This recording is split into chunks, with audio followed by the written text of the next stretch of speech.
here from kindergarten all the way up through 8th grade. While he was here, he won the Golden Gloves Boxing Championship.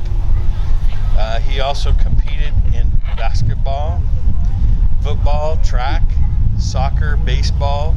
He did all the sports here. He was also valedictorian, so not only was he good in sports, he worked very hard in the classroom, so he won academic honors for doing well in the classroom. Then he went from here to Mission Oak, where he played football, and his team was league champions, I think 2 or 3 times. And they went to the Valley and had tremendous teams, and Richard played on those teams. They also went to, they won league in basketball and went to the state to compete in basketball. He also played baseball, he competed in track, and all the time he continued boxing, and he worked very hard in school. So it's very hard to do all those things all at the same time. And so Richard's going to talk to you about what it's like to be a boxer. He's going to talk to you about things that are important in life and ways that you can work to achieve your dreams. How important it is to have a dream of something that you want to do, to have a goal, and then work very hard to accomplish that dream, that goal. So without further ado, I want to introduce Richard Torrez, former Palo Verde student.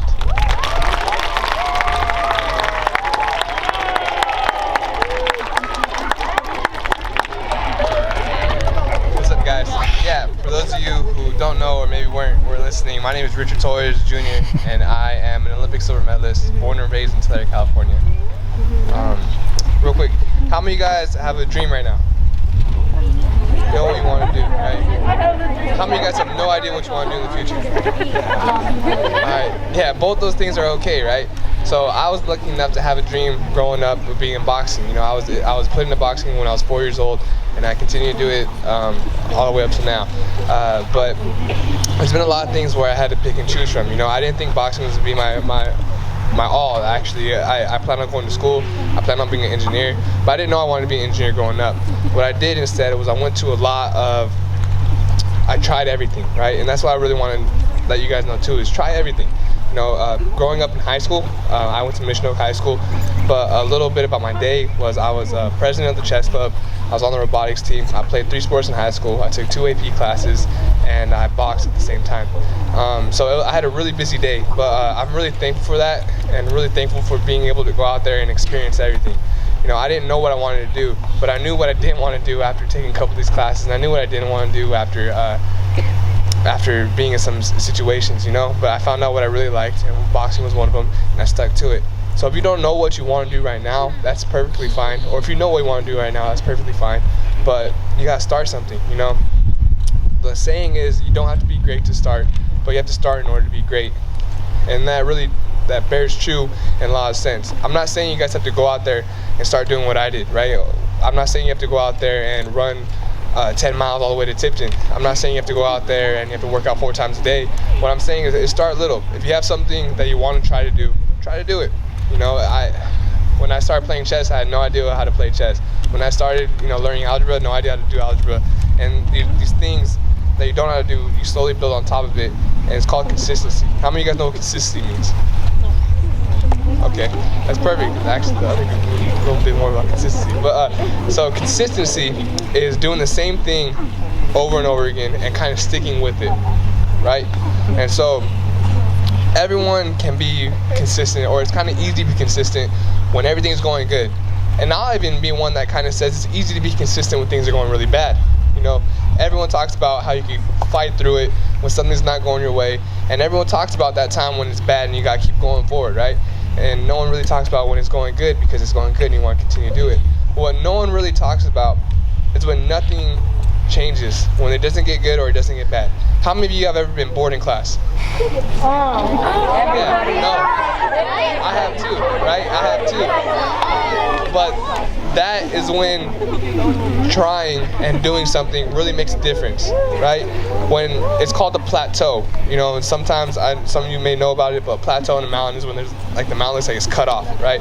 And so if something's going really, really well and just stays the same for a while and there's nothing going on, there's nothing changing, that's difficult. It's really difficult to stay there. That's when you want to try to quit and start something new. That's when you want to just change exactly what you're doing, because you don't feel like there's no endorphins or anything like releasing, and you don't feel good, you know? And you feel too normal. And I'm telling you right now that at those points, when you stick with it, is what makes a difference, right? When nothing's going on, when there's no lights or cameras on you, when there's no one telling you, oh, you can do better, and there's no one telling you you're doing great, but you're just kind of coasting. When you stick with it and you keep trying hard in those moments, that's when it really pays off, you know? And I'm not saying you have to do that by yourself, right? A lot of people always say, like, it's up to you. Build a foundation, right? You know, this building was built because the concrete was laid down first in order to have the building put on top of it. But that concrete's a really strong and hard foundation, right? And you need that foundation in your life too. You know, it's through your teachers, through your family, and through your friends. And having that foundation is really important, okay? And if you ever have any questions, or you ever have to want to go do something, really, I invite you to ask your teachers, because I've had the same teachers that you guys have right now, and they're really insightful, and they will help you get to where you need to go, you know? And the other thing about this is, and it's a key component, is your friends, all right? You are a product of your environment, and your environment will trump your will every time. What that means is, if you hang around a group of people that don't want to do the same thing you do, you'll end up wanting to do what they do. Let me put it in a simpler term. They did a study, right? I'm going to get kind of scientific on you guys. They did a study. How many of you guys like country music? Some people don't, right? Some of you do, some people don't. They did a study that if you listen to country music every day for a week on your way to school, by the end of the week, you will like at least one country song. That is because you are a product of your environment. So with that being said, if you hang out with a group of friends that all want to do good in class, by the end of the week or by the end of the year, you'll want to do good too. If you hang out with a group of kids that all want to be a soccer star, and they practice on the soccer field, and they go train and work as hard as they will, by the end of the year, you will be working with them. In the same sense though, if you hang out with a bunch of guys that don't want to do anything, that don't care about class, that could do whatever and not care at all, at the end of the year, you'll be like that too. So you get to choose your friends. That's something that's kind of crazy, but you really do get to choose your friends. You get to pick and choose who you want to hang out with, who you want to associate with. And I really invite you guys to try to do that. If you feel yourself kind of sinking to someone's level, change it up. You know, go hang out with someone from the chess club. Go hang out with someone from leadership. Go hang out with someone that you feel like is trying to improve their life. Because at the end of the day, it's up to you to choose. This is the big thing I didn't tell the other class, but I'll tell you guys. You don't have to be an Olympian. You don't have to be a doctor. You don't have to be a nurse. You don't have to be a lawyer. You don't have to be anything you don't want to be. Everyone's telling you guys right now that you have to study hard and everything like that. If you don't want to, you don't have to. But if you want to be successful, right? If you want to have a good job, if at the end of the day you want to look back and say, I did something, you know? I was able to go to the Olympics. I was able to go to 15 different countries through boxing. You know, boxing, I've worked so hard in boxing that I get paid to box now. And it's crazy. It's crazy to even think about that. I would pay to be in the position I'm at right now, and people pay me because of how hard it worked leading up to it. You don't have to be there, but if you want to, you're going to have to sacrifice a lot of things. All right? How many of you guys went to SciCon or want to go to SciCon? Perfect. I wasn't able to go to SciCon. I had a national tournament coming up, and I couldn't go to SciCon. How many of you guys one day want to go to prom? Right? It's kind of cool. You don't have to right now. I wasn't able to go to prom either, right? There's been a lot of things that I've had to sacrifice in order to get to the position I'm at. You know, and I'm not saying that you guys have to do that or sacrifice in order to get here. But if you want to be in a position where I'm at today, you're going to have to make some sacrifices. They say that in school life, right, there's your academics, there's your social life, and there's your athletics. And you could choose two, and one has to go. What I chose was my athletics and academics, and my social life went kind of by the wayside. I didn't go out to parties. I didn't go hang out with all my friends. It came to the point where I would be so busy that my friends would just stop asking me to go hang out, just because they knew the answer was already going to be no. All right? Again, I'm not saying you have to be in the shoes that you don't have to fill my shoes, but if you want to be on somewhere one day, maybe with a sign or with the mural, or people of Untitled talking about your name, people clapping when you get here, it's gonna take some hard work and dedication. You know, and a lot of people call it the grind. How many of you ever heard of the grind? You know, you gotta work hard, you gotta grind. That's just staying consistent, guys. That's what that all is. That's you trying to do the same thing over and over again. You don't have to start off running a marathon. You don't have to start off going to the Olympics. No, what you start off doing is doing little things, and they slowly build on top of each other until you're somewhere that's important and you're somewhere special. There's no secret sauce. There's no magic pill. There's nothing like that. I am no different from you guys. I guarantee you, you can ask your teachers. I went to the same school you guys went to. I did the same things you guys are doing right now. I've played on those basketball courts. I've ran these soccer fields. There's no difference between me and you. The only thing I did was stay consistent. And you guys can really be in a position where I'm at today. It takes dedication, it takes some hard work, but there's no difference. I'm telling you right now, you guys can be right where I'm at in 2030. How long ago have you been boxing? The first time I got in the ring, I was 4 years old. The first time I had a competition, I was 8. The first time I won a national competition was actually here at Palo Verde. I was 10 years old. The first time I went overseas, I was 15, and I have not lost in the United States in the past 9 years.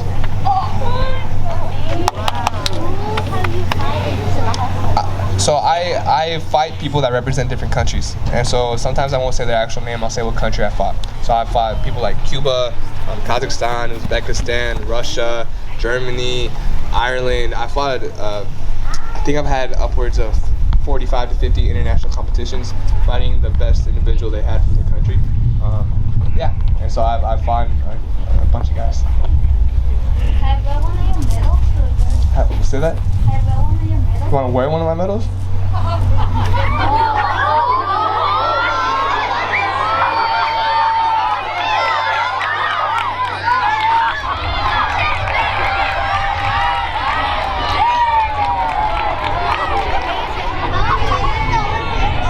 So the Olympics, right? I was in the 2020 Olympics, and so I had a month training camp in Colorado Springs, and then I flew to Japan, a city called Miyazaki, and I stayed there for 2 more weeks, and then I flew to Japan, and I stayed there for another 2 weeks. So ultimately, I think my Olympic journey was my entire life, but the actual camps and everything was about 2 months of the Olympics.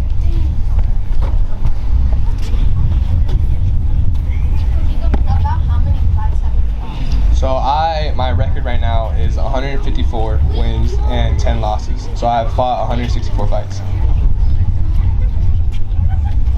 What year did you start fighting?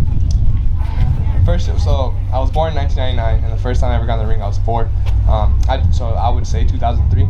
But there is a kind of joke that goes on in my family that I've been fighting since the womb. So I'm gonna say 1999. If you would have to choose the hardest fight, which one would you? So there have been a couple of hard fights in my career. One of the hardest fights, you guys see on my eyebrow how there's like a little no hair somewhere, it kind of looks like someone shaved it. So what happened was I was in Germany fighting against Germany, and during that fight I slipped a punch, and the gentleman came back with his elbow, and I got elbowed in the face, right? And I won that fight, but what's different from pros and amateurs is I still had to fight 3 more times after that. And so I had to fight a guy from India after that, and another guy from Russia, and then a guy from Cuba. And that was really tough because I was up until 2 a.m. getting about 40 stitches in my eye, and then I had to fight again the next night, and that was kind of tough. It didn't feel nice. It didn't feel the best, but yeah.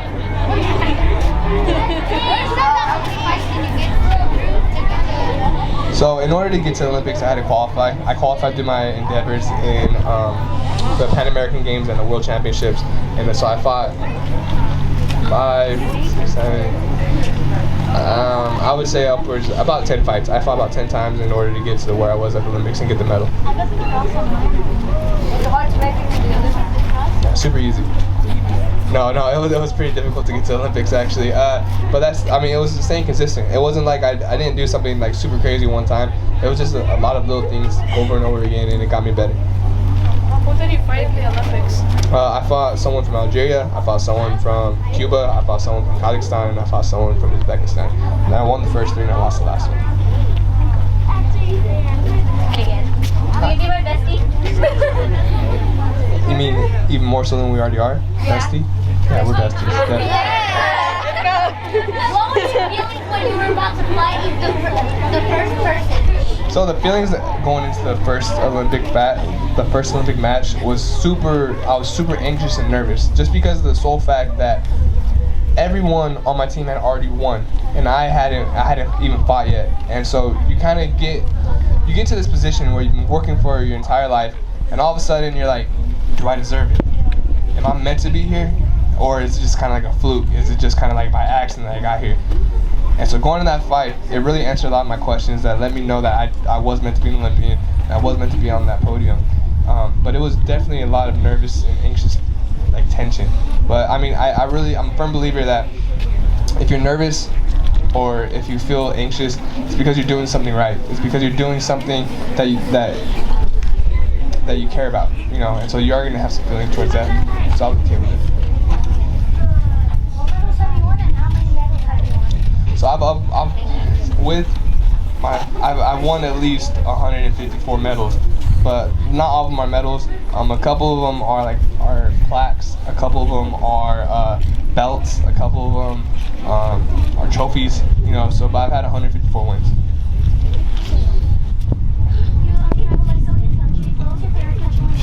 Oh, that's a good question. One of my favorite countries that I've traveled to, I've been to places like Ireland, I've been to places like the Netherlands, I've been to Germany, France, Poland, I've been to Peru, Nicaragua. I'd say it's upwards between Russia, the Netherlands, and Ireland, just because it's like super green there, you know, and I like that. Ooh, I like that. Dancing, I like that. How long was I at Palo Verde? So I moved to Palo Verde my 5th grade year, and I stayed there until my 8th grade. What? That's the worst part. That's my question. The worst part? That was my favorite part. Oh, wow. How many hours did you practice? How many hours do I practice a day? So, when I was your age, I practiced about 2.5 hours maybe, but that was 4 days a week. Now, so however, it's kind of my job, and so I will practice when I get into camp upwards of 8 hours. Do you want to be in the Olympics again? That's a good question. So I would like to go to the Olympics again. I think that would be an interesting, you know, story. But I'm most likely going to take my endeavors to turn pro. That'll allow me to stay with my dad. My dad's my coach. My dad's my trainer, and I want to be able to be trained by him again. And turning pro is kind of a new realm that I kind of want to, you know, go into. And so I'm gonna try to turn pro. Was it tough growing up? Was it tough growing up? Yeah. I mean, because you see a lot of people around you that aren't doing what you do. You know, like everyone's in the same school, but what you do with the time you have is different. I watched a motivational speech once, and they said seconds matter, right? Because seconds turn to minutes, minutes turn to hours, hours turn to days, days to months, months to years, years to careers, right? And so you really have to choose wisely what you do with your seconds you have right now.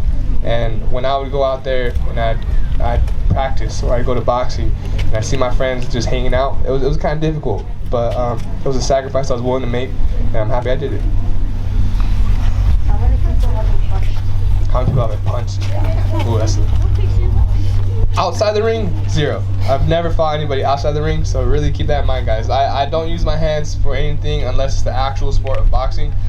With that being said, in the ring, I've punched, I'd say like maybe 500. Did you ever get the medal? Did I ever get demerit? I got one demerit. Guys. I really did. I forgot to turn in my my math book. I had left it at home, and I got a demerit. Oh my gosh, that was so sad. Yeah, but I had one demerit in 5th grade, and yeah, oh man. But only one. Mr. Dominguez gave me a demerit, and I got it signed off on. Yeah. So yeah, that was it. What was my favorite part of the Olympics? So other than getting the medal, well, my favorite part was actually the Olympic Village. For those of you guys that don't know, when you go to the Olympics, everyone goes to the Olympics, right? There's a bunch of different sports. So I was surrounded by 10,000 other athletes. Soccer athletes, baseball athletes, basketball athletes. I met Kevin Durant. I met Alex Morgan. I met like Katie Ledecky. A lot of really influential people in sports. And to be around them and to kind of be like, wow, I'm part of this too. It was really cool. You never get suspended from school? No, I never got suspended from school. Yeah. But yeah, and hopefully you guys don't either. But like I said, guys, like I have messed up before. I'm not this saint that everyone thinks. Like I'm not anything like that. I'm a normal kid from Tulare. I'm a normal kid from Palo Verde. It's like I've made mistakes in my life, and so even if you guys make mistakes, I mean, you guys can learn from them and grow. You know, I'm not saying you guys have to. I'm not saying go down that path, but I'm saying you could learn from your mistakes and change. Are you there, Michael Jackson? I met Michael Jackson? Nah, I haven't been able to moonwalk, so I didn't really get to meet him. I wish one day though. Well, probably a couple, hopefully a lot of years from now. What? Have I ever skipped school? I haven't. The only time I ever missed school was going to a national tournament. So I have been in a national tournament, and that would make me miss a couple weeks. I actually had to go. What you do when I was in high school is I would go on a short-term independent study program because I would go back and forth from the Olympic Training Center so much. So I would go to school and I'd leave for like 2 weeks, but I'd still have to do homework. What's your favorite type of music? My favorite type of music to listen to right now is oldies. I like the oldies, you know what I mean? Like Ain't No Mountain High Enough, stuff like that. But I really do like classical music too. I actually came out to Moonlight Sonata in my finals. And if you guys haven't heard that song, you should probably listen to it. It's a really good song. Or I don't know what you call it, movement. It's a good movement, first movement.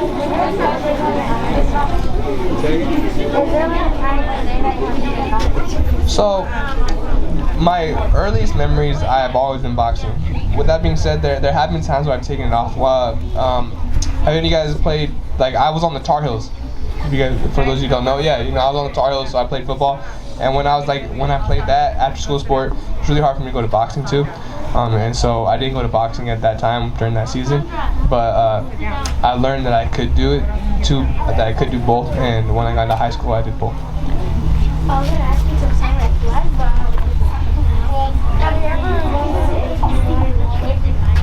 Yeah, there's been a couple times in boxing where I've wanted to quit. And that's why that foundation that I talked about is so important, because I had a lot of people around me that helped me out and pushed me to keep continuing boxing. You know, there's times, you know, when it's like I said, I've done a lot of things in school and I had a lot of things going on, and it was really hard to continue doing it. But I was able to lean on the people around me, whether it be my friends, my family, my parents, my teachers, and they were what got me through the tough times and allowed me to continue boxing. Thank you. Anytime. How come you wanted to start boxing? So, a lot of people ask me that, like, what got me into boxing? But I started at such a young age. I kind of grew up with boxing. I didn't know any difference. What kept me in boxing, however, was I was able to travel. The people I met, the memories I made, they were incredible. You know, I would have never been able to go to a different country if it weren't for boxing. And so, doing that, it changed my life. So that's why I kept boxing. What's your favorite fight? My favorite fight? Of my fight or like any fight in general? Anybody. Ooh. I like Hearns versus Hagley. That was a good one. Yeah, that was. I don't know, this was a little before your time, but that was a brawl. Have I ever went overseas, just go overseas type thing, or have I ever gone overseas to fight? Yeah, I have. So with those 15 countries I said I was able to go to, I fought in every single one of them. You know, so that was my job. My job is to box now, which is really cool, guys. I can't stress that enough either. My flights are paid for, my food is paid for, where the hotel I stay at is paid for, and if I win, I get more money. That's crazy, right? I mean, that's crazy. You guys could work hard enough to get to the spot one day where people will pay you to do what you want. That's still mind-blowing to me. And so if you work hard and you dedicate yourself to a certain craft, it'll work out for you in the end. Would you ever like to fight Canelo? Would I ever fight Canelo? Canelo, he's actually getting more around my weight. He's getting a bit bigger. I would love to fight him. You know, whether that day is tomorrow or 10 years from now, I don't know. But you know, keep your fingers crossed because that's the payday, right? So, animal do I like? So, I have a golden retriever at home named Dempsey. He is named after Jack Dempsey, the boxer. And yeah, so I really like dogs. Not too much of a cat person, if I'm being honest with you guys. I'm sorry, but yeah, I love golden retrievers and puppies. I also like giraffes. I don't know why. Giraffes and polar bears.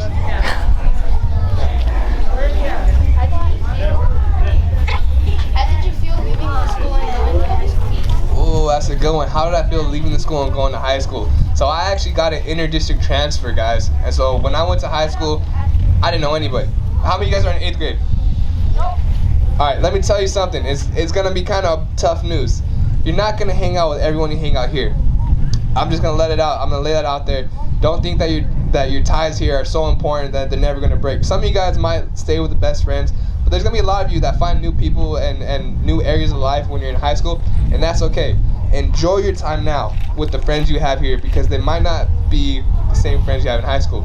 And be okay with that. Be okay with things ending. Be okay with new stories happening. But this really might be some of the last times you hang out with the guys around you, so make it count.